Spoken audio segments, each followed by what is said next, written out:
안녕하세요. 6주차 첫 번째 강의입니다. 이번 시간에는 에너지를 이야기해 보려고 하는데요. 우리 교재에서 7장과 8장이 모두 에너지 부분을 다루고 있습니다. 이 두 개의 단어는 거의 하나의 내용을 가지고 있기 때문에 한꺼번에 이야기를 해보려고 하는데요. 7장과 8장 중에서 우리가 일 에너지 정리, 위치 에너지, 운동 에너지 등을 모두 다루어 보려고 합니다. 보존력과 비보존력 부분은 가볍게 다뤄보고 지나가도록 하겠습니다.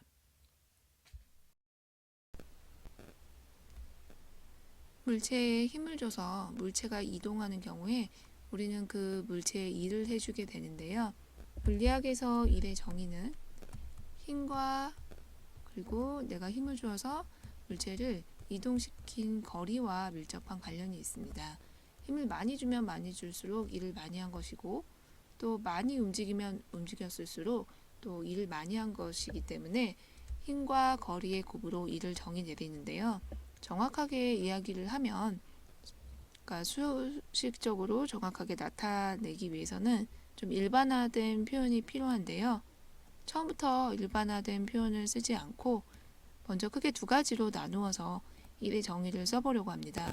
첫 번째는 힘이 일정할 때를 먼저 이야기를 해보려고 하는데요.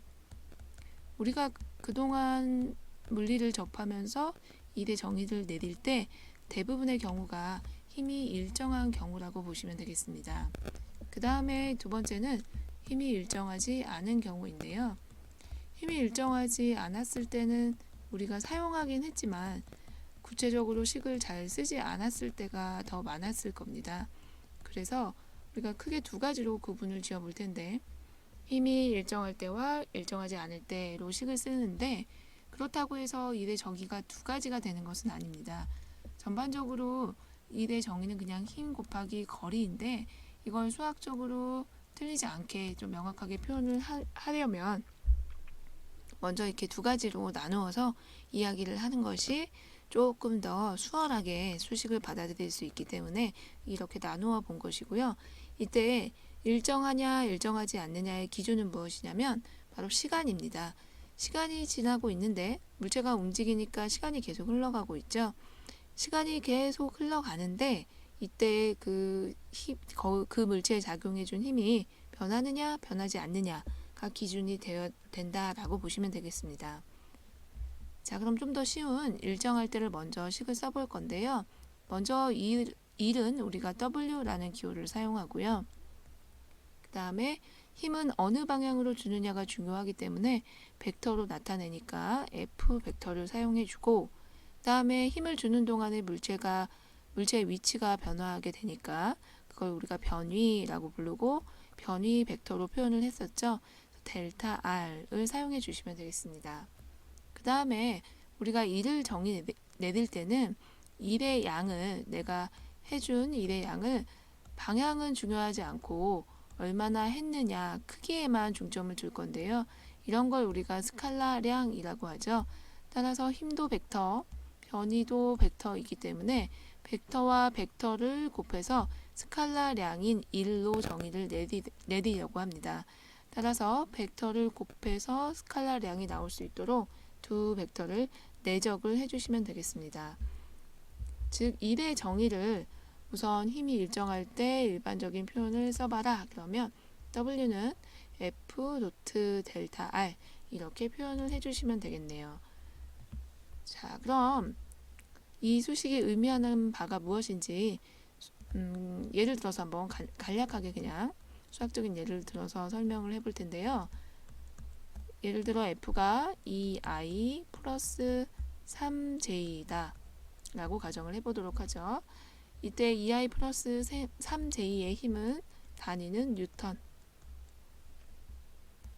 자, 그 다음에 지금 우리가 할 것은 변위 벡터가 필요한데 변위 벡터를 구하는 것 등에는 별로 지금 관심은 없으니까 바로 식이 주어졌다 라고 하면 i 플러스 2j 뭐 이런 식으로 임의의 숫자를 그냥 선택해서 얘만 들어보도록 하겠습니다. 변위 벡터의 단위는 미터이고 자, 이렇게 힘과 변위를 내가 정확히 알 수 있는 상황이다 하면 이를 계산할 수 있다라는 것인데요. 내적을 해주면 되니까 힘과 그리고 변이 벡터를 이렇게 내적해 주시고 그 양을 결정하면 2 플러스 6이니까 8이 됩니다. 이렇게 해서 8 뉴턴 곱하기 미터를 계산을 해서 결과를 얻을 수 있는데요. 우리가 보통 뉴턴 곱하기 미터라는 단위보다는 일에 유도된 단위를 더 많이 사용을 합니다. 그 단위는 줄에 해당이 되는데 1 뉴턴 곱하기 미터가 1줄에 해당이 됩니다. 일의 표준 유도 단위는 줄을 사용하시면 되겠습니다. 그리고 줄은 뉴턴 곱하기 미터와 같다 라고 두시면 되겠네요. 자, 우리가 지금 일을 간략하게 계산을 해 보았는데요. 또 어차피 단위가 나왔으니까 차원도 함께 이야기를 해보면 일의 차원은 힘의 차원과 거리의 차원을 곱한 값입니다. 그래서 일의 차원과 거리의 차원을 힘의 차원과 거리의 차원을 곱해보면 힘의 차원은 mlt-2승이고 거리의 차원은 l이 되니까 이 둘을 곱하면 ml제곱 t-2승이 바로 1의 차원이 되겠습니다. 단위로 표현을 해보면 킬로그램 미터 제곱 퍼 세크 제곱이 되는 것이고 여기서 킬로그램 곱하기 미터 퍼 세크 제곱이 바로 뉴턴에 해당이 되니까 뉴턴 곱하기 미터와 같은 단위임을 알 수 있겠고 또 뉴턴 곱하기 미터를 우리가 유도된 단위인 줄로 사용해 주시면 되겠습니다.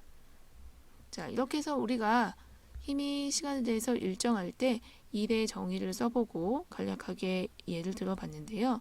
실제로 우리가 앞으로 많이 사용하게 될 일의 정의는 지금 적었던 정의보다는 1차원적인 표현의 일의 정의를 더 많이 사용하게 됩니다. 그래서 조금 더 간략하게 식을 표현을 해보면 F 벡터와 그리고 물체가 이동하는 방향을 1차원으로만 표현을 해서 즉 x, y, z 성분 중에서 하나의 성분만 있는 경우를 많이 풀게 되는데요. 실제로 물체가 두 가지 성분 모두 바뀌더라도 우리가 한 가지씩 따로따로 풀면 되기 때문에 이 정의를 가장 많이 사용하게 됩니다. 또한 내적을 미리 풀어두어서 f의 크기 곱하기 델타 x의 크기 곱하기 내적의 정의인 코사인 세타 이렇게 적어주시고 즉 일의 정의를 f 곱하기 델타 x 이때 이 델타 x는 1차원 운동의 변이라고 보시면 되겠죠. 그리고 힘과 이동 방향 변이와의 각도를 세타라고 두고 그 각도와의 정의를 해서 일의 정의를 다시 한번 정리해 보면 w는 f 델타 x 코사인 세타 이렇게 정의되고 다니는 줄 이렇게 해서 1차원 표현까지 우리가 써보았습니다.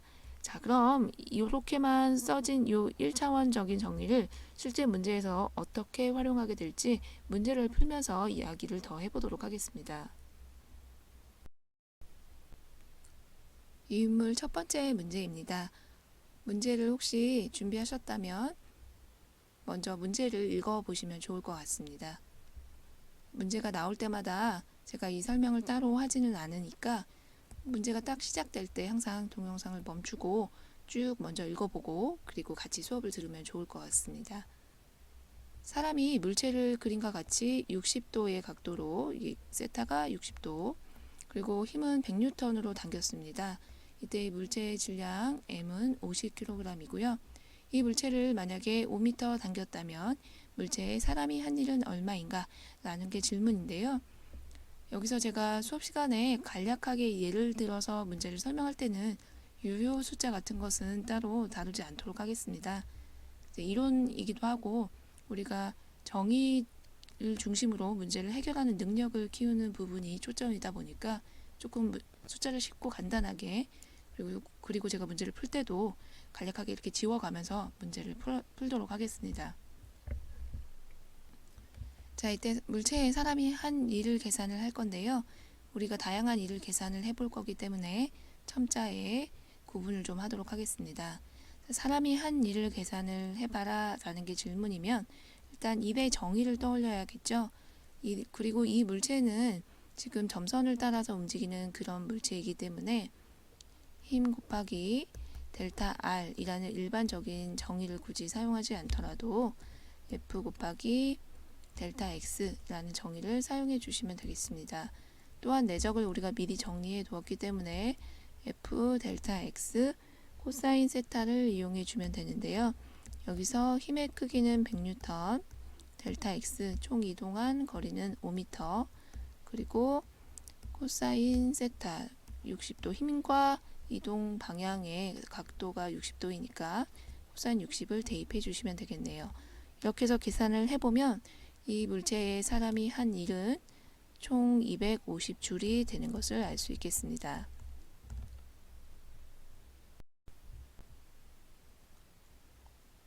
두 번째 문제는 가다가 줄을 놓았더니 물체가 10m 움직이고 멈추는 상황입니다. 멈추려면 무언가 방해하는 힘이 있다라는 말이 되겠죠. 물체가 이렇게 있었는데 내가 더 이상 줄로 당기지 않으니까 물체가 10m까지만 이동을 하고 멈췄다라는 이야기입니다. 즉 이렇게 멈출 수 있다는 이야기는 반대 방향으로 무언가 힘이 작용했기 때문이겠죠. 그 힘이 바로 마찰력이 되겠네요. 바닥과 물체 사이에 마찰력이 40N이라고 한다면 이때 마찰력이 한 일은 얼마인가 라는 게 질문이 되겠는데요. 마찰력이 한 일을 이렇게 표현해 보도록 하죠.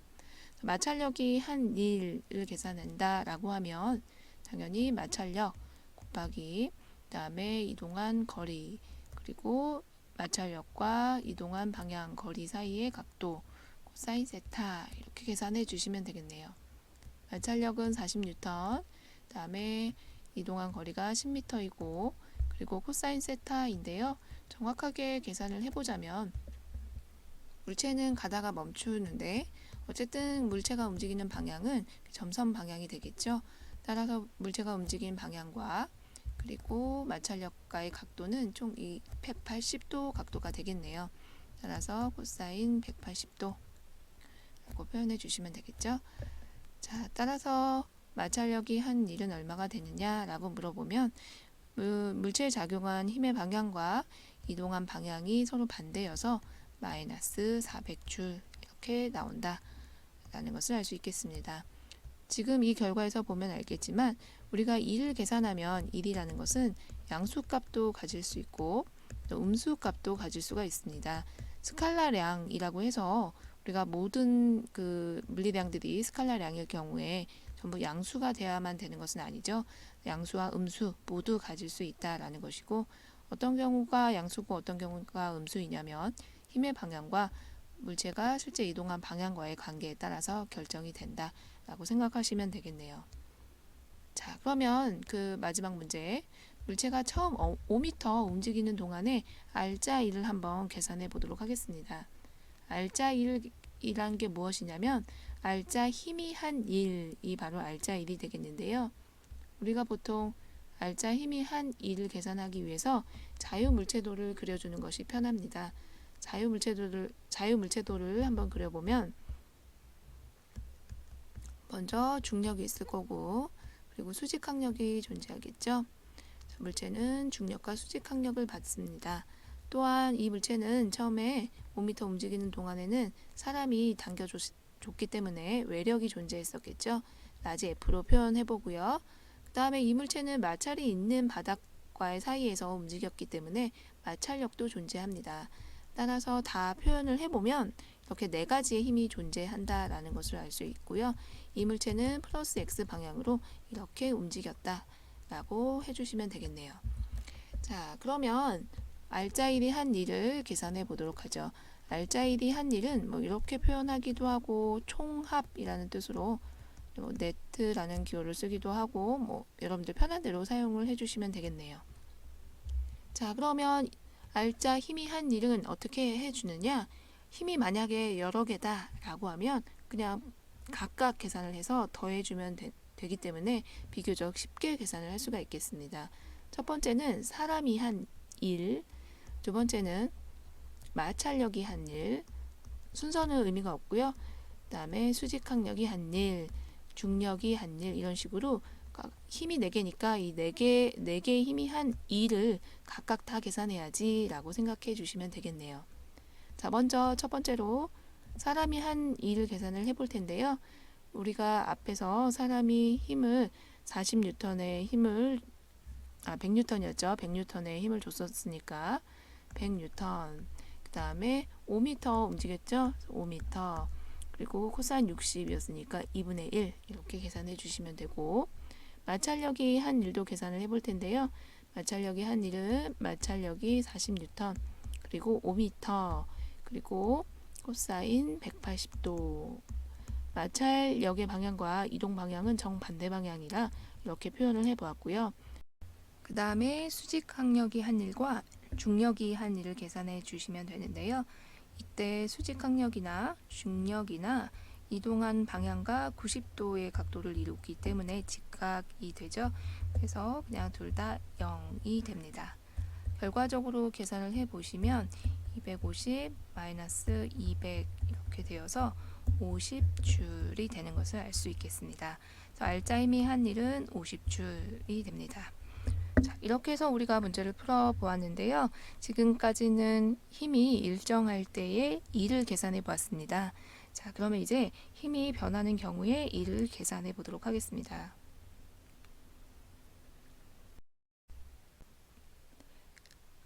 이번에는 힘이 일정하지 않을 때의 E를 계산해 보도록 하겠습니다. 지금까지는 힘이 시간에 대해서 쭉 같은 값을 가졌을 때였고, 일정하지 않을 때 어떤 차이가 있는지 살펴볼 텐데요. 그렇다고 해서 우리가 힘이 일정하지 않은 다양한 경우를 다루려고 하는 것은 아니고요. 우선은 제일 이제 많이 사용되는 예를 하나 들어서 이야기할 건데, 그게 바로 여러분도 많이 접해봤을 용수철 문제입니다. 용수철이 가장 대표적인 시간에 대해서 힘이 일정하지 않은 그런 경우인데요. 물론 시간에 대해서 뿐만 아니라 위치에 따라서도 힘이 달라지는 그런 경우다라고 볼 수가 있겠습니다. 자, 이럴 때 우리가 일은 어떤 식으로 정의를 내려야 수학적으로 정확하게 정의를 내린 것인가를 살펴보려고 하는데요. 가장 큰 차이점은 때때마다 그 위치마다 계속 힘이 다르니까 어떤 식으로 힘과 거리를 곱해줄 거냐면, 특정 위치에서 힘을 계산하고 그 위치에서 거리를 곱하겠다라고 생각을 하시면 되는데, 우리가 거리를 곱하는 게 아니라 실질적으로는 얼마나 변했는지를 곱하는 거기 때문에 변화에 해당이 되는 dr을 곱해주고, 그 다음에 1은 내적으로 정의를 해서 1의 스칼라량을 표현을 해야 하기 때문에 우리가 전체적으로 보면 힘과 거리를 곱한 다음에, 이때 거리를 잘게 쪼개서 매 순간순간 힘을 곱한 다음에 나중에 한꺼번에 더하는 것으로 1의 정의를 내려주려고 합니다. 또는 조금 더 쉽게 표현을 해보면 1의 정의는 얘는 지금 R 벡터로 표현이 됐으니까 3차원 모두 변하는 경우인데요. 만약에 x 방향으로만 힘이 변한다 라고 하면 fx, dx 이렇게 표현을 해주면 될 겁니다. 다만 이렇게 표현을 해줄 때도 우리가 플러스 방향과 마이너스 방향은 그대로 존재를 하기 때문에 부호로 오른쪽인지 왼쪽인지 위쪽인지 아래쪽인지, 그러니까 1차원 운동처럼 이렇게 표현을 해주시면 되겠습니다. 그러면 여러분들이 공부를 할 때 어떤 걸 기억을 하는 것이 좋을까 고민을 해보면, 사실 일반적인 표현을 다루기도 하는데요. 이 표현법을 사용할 수 있다면 사실 이것만 쓰고 나머지 것들은 그냥 생각해서 다 유도해서 식을 쓰면 되는 거고, 혹시 이 표현이 좀 어렵다라고 느끼신다면 이제 W는 fx, dx 표현으로 기억을 하시면 더 좋을 것 같습니다. 다만 이 표현은 나중에 이제 전자기하학에서도 사용이 되기 때문에 그냥 넘어가면 계속해서 이해가 안 되는 여러 가지 식들이 존재할 수 있으니까 한 이 정도 선에서 여러분들이 기억을 해주면 좋을 것 같습니다. 자, 그러면 이 정의를 가지고 우리가 용수철이 한 일을 계산해 보도록 하겠습니다.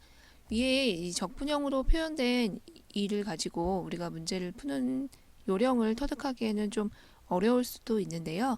다른 거를 굳이 다 이해하려고 하지 않으셔도 되고요. 용수철 부분만 조금 이해를 해주시면 충분할 것 같습니다. 자, 그럼 이번엔 용수철이 한 일을 계산해 보도록 하겠습니다. 용수철이 한 일을 계산을 할 때는 우리가 위에 있는 적분형의 일 공식을 가지고 적용을 해보도록 하죠. 자, 그러려면 우선 용수철이라는 애가 어떻게 일을 하게 되는지를 좀 살펴봐야 되는데요. 예를 들어서 어떤 물체를 용수철에 매달아 두게 되면 사실 가만히 놔두면 아무런 일도 하지 않죠. 그때를 우리가 평형점이라고 부릅니다. 우리가 물체가 평형점에 있을 때는 용수철이 움직이지 않는 그런 상태가 됩니다. 그런데 내가 만약 용수철을 당겨 두었다라고 생각을 해보죠. 이 위치까지 물체를 당겨 두면 들어 그 위치를 처음 위치 xi 이렇게 두고요. 그리고 나서 이 위치에 둔 후에 손을 떼게 되면 물체는 어떻게 될까요? 용수철에 의해서 안쪽으로, 즉 평형점 쪽으로 오려고 할 것입니다. 그래서 잠시 후에 보면 이 물체는 평형점에 가까운 이곳까지 와 있을 텐데요. 물론 계속해서 진행을 하겠죠. 자, 이때의 위치를 xf라고 어떤 순간에 위치를 가정을 해보도록 하겠습니다. 자, 그러면 이렇게 xi에서 xf까지 이동하는 동안에 용수철이 한 일은 어떻게 될까요? 자, 이걸 우리가 조금 전에 배웠던 일의 정의를 가지고 한번 계산을 해보도록 하겠습니다. 사실 아까는 정확하게 표현을 하지 않았는데요. 위치가 변화해야 하기 때문에 명확하게 어느 위치에서 어느 위치까지 일을 계산할 건지 지정을 해줘야 합니다. 그리고 나서 여기에 용수철이 한 일이니까 용수철이 한 일을 써주시면 되는데요. 이때 용수철이 한 일을 보통 뭐 fs 또는 뭐 fk로 표현을 하기도 합니다. 편안한 표현을 선택해서 여기다 적어주시면 되고요. 이때 아직까지는 우리가 방향성을 부호로 나타내지 않았기 때문에 우선은 벡터 형태를 그대로 넣고요. 그리고 x 방향으로만 움직이니까 fs, dx 이렇게 적어두도록 하죠. 자, 그럼 용수철에 작용하는 힘 fs는 어떻게 될까요? 자, 스프링에 의해서 하는 일 또는 스프링에 작용하는 이 힘을 우리가 복원력이라고 부르기도 하고 물체를 원래 위치, 평형점으로 되돌려 놓는다라고 해서 복원력이라고 부르기도 하고 또는 탄성력이라고 부르기도 합니다. 이 힘은 잘 분석을 해보면 내가 물체를 처음에 얼마만큼 당겨뒀느냐에 따라서 힘의 크기가 결정이 되는데요. 많이 당겨두면 그만큼 힘이 세지기 때문에 또 많이 안쪽으로 집어넣으면 더 빨리 바깥쪽으로 나오려고 하겠죠. 그래서 복원력, 탄성력은 x, 즉 변이와 비례한다라는 걸 알 수 있고요.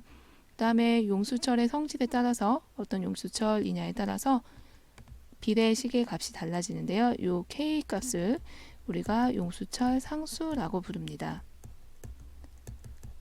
따라서 용수철에 작용하는 힘 fs는 변이 얼마나 이동했는지와 비례를 하는데 그걸 식으로 표현을 해보면 이렇게 kx로 표현될 수 있습니다. 보통의 평형점이 0인 지점이 되기 때문에 델타를 생략하고 일반적으로 kx 이렇게 표현을 해줍니다. 자, 이 식을 나타낼 때 여전히 우리가 아직 부호를 쓰지 않았으니까 제가 벡터를 그냥 넣어 보았고요. 실제로 식을 기억하실 때는 위에 벡터식으로 기억을 하기보다는 우리가 0에서 플러스 x만큼 당겨 놓았다라고 하면 실제 힘은 마이너스 방향이 되기 때문에 기억해야 할 식은 f는 마이너스 kx 이렇게 기억을 해주시면 되겠습니다. 여기서 복원력, 탄성력이라고 불리우는 이 fs는 역시 힘이기 때문에 단위는 뉴턴이 될 거고요. 그 다음에 얼마나 움직여 놨느냐, 얼마나 변화했느냐, 변이량이 될 테니까 얘는 단위가 미터가 되겠죠. 따라서 용수철 상수라고 불리우는 k 값의 단위는 뉴턴 퍼 미터가 됩니다. 상수이지만 단위가 존재한다라는 것이죠.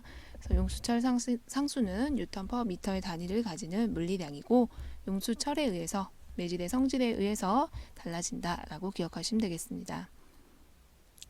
자, 그러면 왼쪽에 있는 요 파란색 아까 했던 물체가 이동하고 있는 이 상황에서 이를 계산해 보도록 하겠습니다.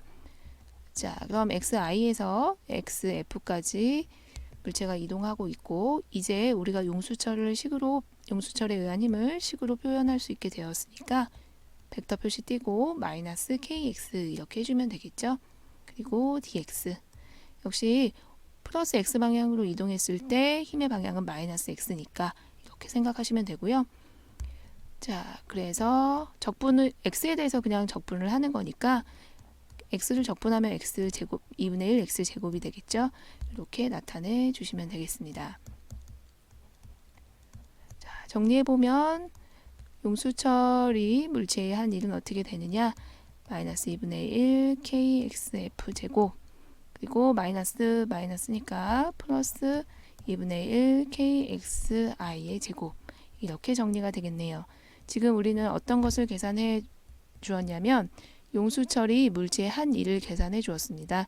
이럴 때 용수철이 한 일을 표현할 때 s라는 기호를 써서 ws 이렇게 표현하기도 합니다. 그리고 이 용수철이 한 일은 우리가 다른 부분을 공부할 때도 아주 많이 등장하는 부분이 되니까 이 일이라는 개념을 이해하실 때 제일 중요한 부분이다 라고 생각을 해주시면 되겠습니다. 우선은 여기까지만 다루고요. 뒷부분에서 다시 한번 이 용수철을 가지고 다른 문제를 풀어보도록 하겠습니다. 이번에는 외력이 한 일과 운동 에너지를 계산해 보도록 하겠습니다. 먼저 다음과 같은 상황에서 외력이 한 일을 계산해 볼 텐데요. 질량이 m인 물체가 있고 이 m인 물체에 다음과 같이 R자 힘이 작용하고 있습니다. 이 R자 힘에 의해서 물체는 오른쪽으로 이동을 하게 되는데요. 총 이동 거리가 델타 x라고 가정을 해보겠습니다. 자, 이럴 때 우리가 초기 속도를 vi 그리고 나중 속도를 vf 이렇게 주어진 상황이다 라고 하면, 즉 힘이 일정하고 그리고 이때의 외력 FR자 힘이 한 일을 계산하는 것이 이 문제의 핵심 내용인데요. 우선 힘이 일정하다라는 가정을 했으니까 힘이 일정하게 되면 F는 ma에 의해서 가속도도 일정하겠죠. 우리가 이 조건도 한번 같이 이용해 보도록 하겠습니다. 지금 이 상황에서 우리가 계산하고 싶은 것은 R자 1입니다. 자, 그럼 R자 1을 계산하기 위해서 필요한 것이 무엇인지 생각을 해보면, 우선 여러 개의 힘들이 있겠죠. 그 힘의 합력이 필요하겠습니다. 따로따로 계산을 해도 되고, 만약에 R자 힘의 정보가 하나로 지금처럼 통째로 주어져 있다 그러면 그냥 R자 힘 하나를 계산해 주시면 되겠죠. 그리고 X축 방향으로만 움직이니까 X축 방향에 대한 식을 적어주면 되겠네요. 자, 그리고 fx 코사인 세타를 적고 난 다음에 R자 힘 그리고 델타 x는 문제에서 그대로 델타 x라고 했으니까 그냥 사용해 주시면 되고, 그 다음에 힘과 이동하는 방향 간의 각도는 0도니까 코사인 세타는 그냥 1이 되겠네요. 코사인 세타는 안 써주면 되겠죠. 자, 그 다음에 R자 힘은 ma라는 조건이 있으니까 ma 델타 x 이렇게 식을 바꿔주면 되겠습니다. 자, 그 다음에 중요한 포인트가 있었죠. 이 문제에서는 힘이 일정하다라는 가정이 있었기 때문에 가속도가 또한 일정한 그런 문제입니다. 가속도가 일정한 경우에는 우리가 등가속도 운동 공식을 이용해 볼 수 있으니까 이 식에서 a 곱하기 델타 x 이 부분을 등가속도 운동 공식을 이용해서 바꿔줘 보도록 하겠습니다. 우리가 등가속도 운동 공식에서 2 곱하기 a 곱하기 델타 x가 vf 제곱 마이너스 vi 제곱이었으니까 a 곱하기 델타 x는 2분의 vf 제곱 마이너스 vi 제곱 이렇게 정리해 주시면 되겠네요. 이 식은 2a 델타 x는 vf 제곱 나중 속도의 제곱에서 처음 속도의 제곱을 뺀 것을 의미하겠죠. 그 다음에 문제에서 우리가 X축 방향으로만 움직이는 걸 확인했으니까 벡터 표시는 전부 빼서 지금 수식을 적고 있습니다. 자, 그리고 나서 잘 보니까 R자 2를 계산을 했더니 우리가 좀 자주 본 형태인 2분의 1 mvf의 제곱 마이너스 2분의 1 mvi의 제곱 이렇게 주어지는 것을 알 수가 있겠습니다. 알짜 2를 계산을 했더니 잘 보니까 어떤 양에서 다른 양을 뺐는데 빼는 결과로 답이 나왔는데 이 형태가 2분의 1 곱하기 질량 곱하기 속도의 제곱으로 유사한 형태를 지닌 것을 확인할 수 있었습니다. 그래서 이것을 의미 있는 물리량으로 결정을 했는데요. 그게 바로 운동 에너지입니다. 2분의 1 곱하기 질량 곱하기 속도의 제곱을 우리가 운동 에너지로 정의 내리고 나중에 운동 에너지 그리고 VI가 들어가는 부분을 처음에 운동 에너지로 정의를 내려주기로 했습니다. 자, 이렇게 정의를 내리고 나면 우리가 운동 에너지 차이값인 델타 K 이렇게 말할 수 있게 되고 여기서 K라는 운동 에너지가 2분의 1 mv 제곱이 된다라는 것을 알 수 있겠습니다. 자, 이 문제를 풀고 나면 어떤 새로운 식을 하나 얻을 수가 있는데요. 그게 바로 알짜 2를 계산을 했더니 에너지의 변화량이 되었다라는 거죠. 내가 물체에 열심히 일을 해주면 그 물체가 가지는 운동 에너지를 변화시키는 데 사용이 되더라 라는 결론을 얻을 수가 있습니다. 우리가 이걸 1 운동 에너지 정리 이렇게 이야기하기도 합니다. 1 운동 에너지 정리는 나중에 에너지 보존 법칙 또 에너지의 여러 가지 다른 것들을 결정하는 데 있어서 많이 사용이 되는 정리인데요. 어떻게 보면 역학에서 가장 중요한 식이라고 할 수 있겠습니다. 우리가 1은 힘에서부터 얻을 수가 있는데요. 힘에서부터 가속도 뭐 이런 거를 주로 배워왔었는데 이게 에너지 쪽으로 넘어가는 역할, 중간 다리의 역할을 해주는 식이 되겠습니다. 그래서 우리가 1 에너지 정리를 써봐라. 그러면 W는 델타 K 이렇게 써주시면 되겠습니다. 또한 운동 에너지가 곧 1이기 때문에 수식에서 보면 운동 에너지는 2분의 1 mv 제곱으로 주어지는데 1과 같다, 변화량이 1과 같다라고 했으니까 같은 단위를 사용해 주면 됩니다. 따라서 운동 에너지의 단위는 1의 단위와 같은 주를 써주면 되고 이 식 자체가 의미하는 바가 중요한데 어떤 물체에 제가 일을 해주면 그 일을 해준 정확한 양은 이 물체의 운동 에너지가 달라지는데 그 운동 에너지의 차이값만큼이 내가 해준 일이다. 그런데 중요한 포인트가 있습니다. 바로 알짜 1이어야 된다라는 것이죠. 그 물체에 작용하는 모든 일을 다 더했을 때 그것이 그 물체의 운동 에너지의 변화량과 같다라는 게 되겠습니다. 그럼 이 식을 이용해서 풀 수 있는 아주 간단한 문제를 하나 풀어보도록 하겠습니다. 유인물 두 번째 문제입니다. 질량이 1200kg인 자동차가 30m/s로 움직이다가 마찰력이 있어서 이제 멈추게 되었는데요. 이때 앞차와 부딪히지 않기 위해서 필요한 최소한의 거리를 계산하는 문제입니다.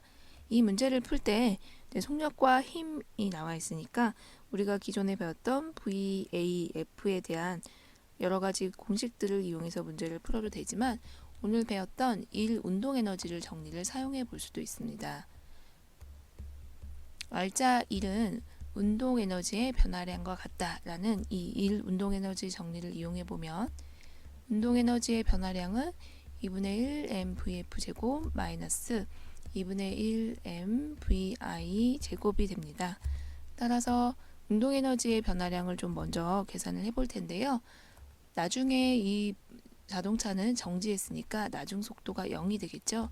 다음 마이너스 2분의 1 곱하기 질량이 1200kg이라고 했으니까 1200 넣고 그 다음에 처음에 속도가 30m/s니까 30의 제곱 이렇게 넣어주시면 되겠네요.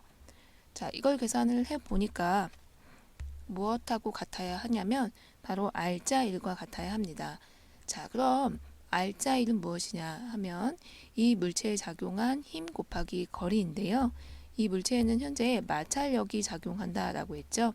그러니까 마찰력의 크기는 6000이 되고 그리고 이 물체가 이 마찰력에 의해서 이동한 거리가 존재하겠죠. 그리고 마찰력의 특징상 마찰력은 이동한 방향과 반대 방향으로 작용을 할 테니 마이너스 6000 곱하기 델타 x 이렇게 계산을 해주시면 되겠습니다. 이 계산에서 왼쪽 좌변은 운동에너지의 변화량으로 계산을 한 것이고 그 다음에 오른쪽은 R자 2를 계산을 해 주었는데 그 중에서도 마찰력 곱하기 델타 x 곱하기 코사인 세타를 제일 앞쪽에 썼다라고 생각하시면 되겠네요. 마찰력과 델타 x의 각도가 서로 반대 방향이라 180도를 이루기 때문에 마이너스 6000 곱하기 델타 x 이렇게 계산했다라고 생각하시면 되겠습니다.